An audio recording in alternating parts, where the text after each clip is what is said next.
Law 1. Never outshine the master.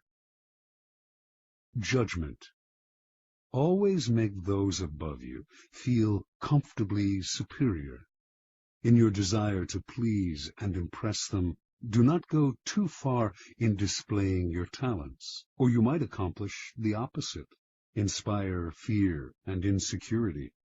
Make your masters appear more brilliant than they are, and you will attain the heights of power. Transgression of the law. Nicolas Fouquet, Louis XIV's finance minister in the first years of his reign, was a generous man who loved lavish parties, pretty women, and poetry. He also loved money, for he led an extravagant lifestyle.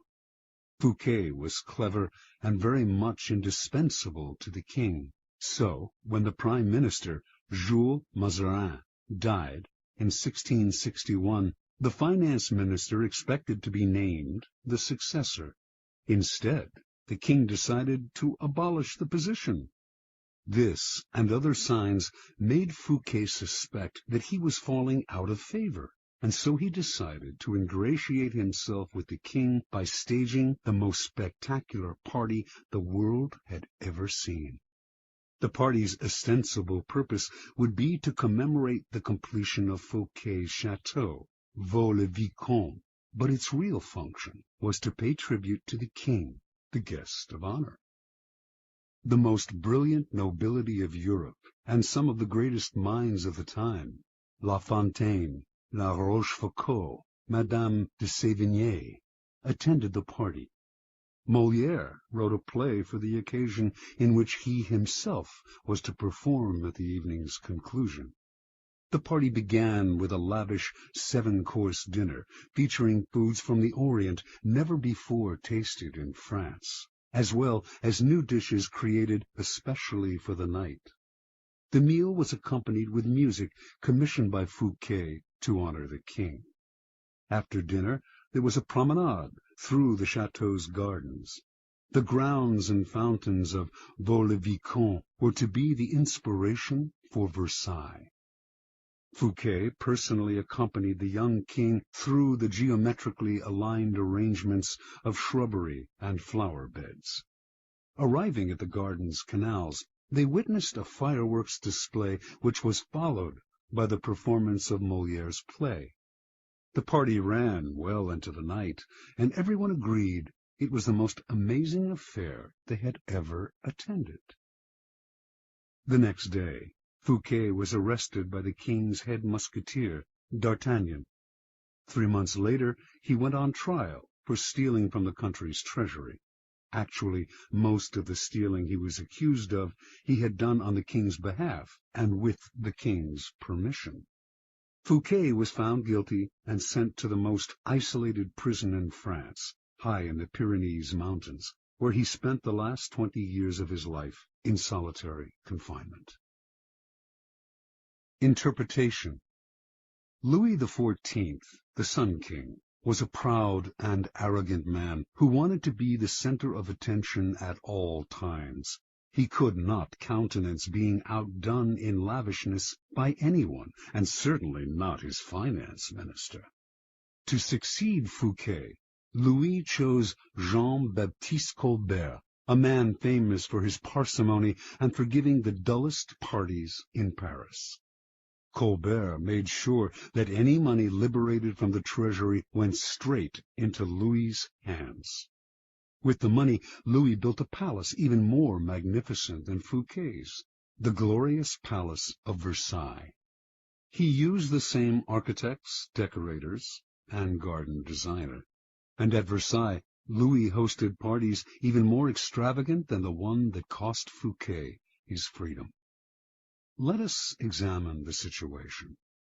The evening of the party, as Fouquet presented spectacle on spectacle to Louis, each more magnificent than the one before, he imagined the affair as demonstrating his loyalty and devotion to the king. Not only did he think the party would put him back in the king's favor, he thought it would show his good taste, his connections, and his popularity. making him indispensable to the king and demonstrating that he would make an excellent prime minister. Instead, however, each new spectacle, each appreciative smile bestowed by the guests on Fouquet, made it seem to Louis that his own friends and subjects were more charmed by the finance minister than by the king himself, and that Fouquet was actually flaunting his wealth and power. Rather than flattering Louis XIV, Fouquet's elaborate party offended the king's vanity. Louis would not admit this to anyone, of course. Instead, he found a convenient excuse to rid himself of a man who had inadvertently made him feel insecure. Such is the fate, in some form or other, of all those who unbalance the master's sense of self, poke holes in his vanity, or make him doubt his preeminence. Observance of the law. In the early 1600s, the Italian astronomer and mathematician Galileo found himself in a precarious position. He depended on the generosity of great rulers to support his research, and so, like all Renaissance scientists, he would sometimes make gifts of his inventions and discoveries to the leading patrons of the time. Once, for instance, he presented a military compass he had invented to the Duke of Gonzaga. Then he dedicated a book explaining the use of the compass to the Medicis. Both rulers were grateful, and through them Galileo was able to find more students to teach. No matter how great the discovery, however, his patrons usually paid him with gifts, not cash. This made for a life of constant insecurity and dependence. There must be an easier way, he thought. Galileo hit on a new strategy in 1610 when he discovered the moons of Jupiter. Instead of dividing the discovery among his patrons, giving one the telescope he had used, dedicating a book to another, and so on, as he had done in the past, he decided to focus exclusively on the Medicis. He chose the Medicis for one reason. Shortly after Cosimo I had established the Medici dynasty in 1540, he had made Jupiter, the mightiest of the gods, the Medici symbol, a symbol of a power that went beyond politics and banking, one linked to ancient Rome and its divinities. Galileo turned his discovery of Jupiter's moons into a cosmic event honoring the Medici's greatness. Shortly after the discovery, he announced that the bright stars, the moons of Jupiter, offered themselves in the heavens to his telescope at the same time as Cosimo II's enthronement. He said that the number of the moons, 4, harmonized with the number of the Medicis. Cosimo II had 3 brothers, and that the moons orbited Jupiter as these 4 suns revolved around Cosimo I, the dynasty's founder. More than coincidence, this showed that the heavens themselves reflected the ascendancy of the Medici family. After he dedicated the discovery to the Medicis, Galileo commissioned an emblem representing Jupiter sitting on a cloud with the 4 stars circling about him, and presented this to Cosimo II as a symbol of his link to the stars. In 1610, Cosimo II made Galileo his official court philosopher and mathematician with a full salary. For a scientist, this was the coup of a lifetime. The days of begging for patronage were over. Interpretation. In one stroke, Galileo gained more with his new strategy than he had in years of begging. The reason is simple. All masters want to appear more brilliant than other people. The producer of a great work wants to feel he is more than just the provider of the financing. He wants to appear creative and powerful, and also more important than the work produced in his name. Instead of insecurity, you must give him glory.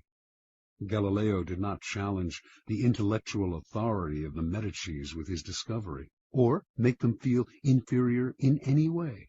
By literally aligning them with the stars, he made them shine brilliantly among the courts of Italy. He did not outshine the master. He made the master outshine all others. Keys to power. When it comes to power, outshining the master is perhaps the worst mistake of all. Do not fool yourself into thinking that life has changed much since the days of Louis XIV and the Medicis. Those who attain high standing in life are like kings and queens. They want to feel secure in their positions and superior to those around them in intelligence, wit, and charm. It is a deadly but common misperception to believe that by displaying and vaunting your gifts and talents, you are winning the master's affection. He may feign appreciation, but at his first opportunity he will replace you with someone less intelligent, less attractive, less threatening, just as Louis XIV replaced the sparkling Fouquet with the bland Colbert. And as with Louis, he will not admit the truth, but will find an excuse to rid himself of your presence. This law involves two rules that you must realize. First, you can inadvertently outshine a master simply by being yourself. There are masters who are more insecure than others, monstrously insecure. You may naturally outshine them by your charm and grace. No one had more natural talents than Astorre Manfredi, Prince of Faenza. The most handsome of all the young princes of Italy, he captivated his subjects with his generosity and open spirit. In the year 1500, Cesare Borgia laid siege to Faenza. When the city surrendered, the citizens expected the worst from the cruel Borgia, who, however, decided to spare the town. He simply occupied its fortress, executed none of its citizens, and allowed Prince Manfredi, 18 at the time, to remain with his court in complete freedom. A few weeks later, though, soldiers hauled Astorre Manfredi away to a Roman prison. A year after that, his body was fished out of the river Tiber, a stone tied around his neck. Borgia justified the horrible deed with some sort of trumped-up charge of treason and conspiracy. But the real problem was that he was notoriously vain and insecure. The young man was outshining him without even trying. Given Manfredi's natural talents, the prince's mere presence made Borgia seem less attractive and charismatic. The lesson is simple. If you cannot help being charming and superior, you must learn to avoid such monsters of vanity. Either that, or find a way to mute your good qualities when in the company of a Cesare Borgia. Second, never imagine that because the master loves you, you can do anything you want. Entire books could be written about favorites who fell out of favor by taking their status for granted, for daring to outshine. Knowing the dangers of outshining your master, you can turn this law to your advantage. First, you must flatter and puff up your master. Overt flattery can be effective, but has its limits. It is too direct and obvious, and looks bad to other courtiers. Discreet flattery is much more powerful. If you are more intelligent than your master, for example, seem the opposite. Make him appear more intelligent than you. Act naive. Make it seem that you need his expertise. Commit harmless mistakes that will not hurt you in the long run, but will give you the chance to ask for his help. Masters adore such requests. A master who cannot bestow on you the gifts of his experience may direct rancor and ill will at you instead. If your ideas are more creative than your master's, ascribe them to him in as public a manner as possible. Make it clear that your advice is merely an echo of his advice. He must appear as the sun around which everyone revolves, radiating power and brilliance, the center of attention. If you are thrust into the position of entertaining him, a display of your limited means may win you his sympathy. Any attempt to impress him with your grace and generosity can prove fatal. Learn from Fouquet, or pay the price. In all of these cases, it is not a weakness to disguise your strengths, if in the end they lead to power. By letting others outshine you, you remain in control instead of being a victim of their insecurity. This will all come in handy the day you decide to rise above your inferior status. If, like Galileo, you can make your master shine even more in the eyes of others, then you are a godsend, and you will be instantly promoted.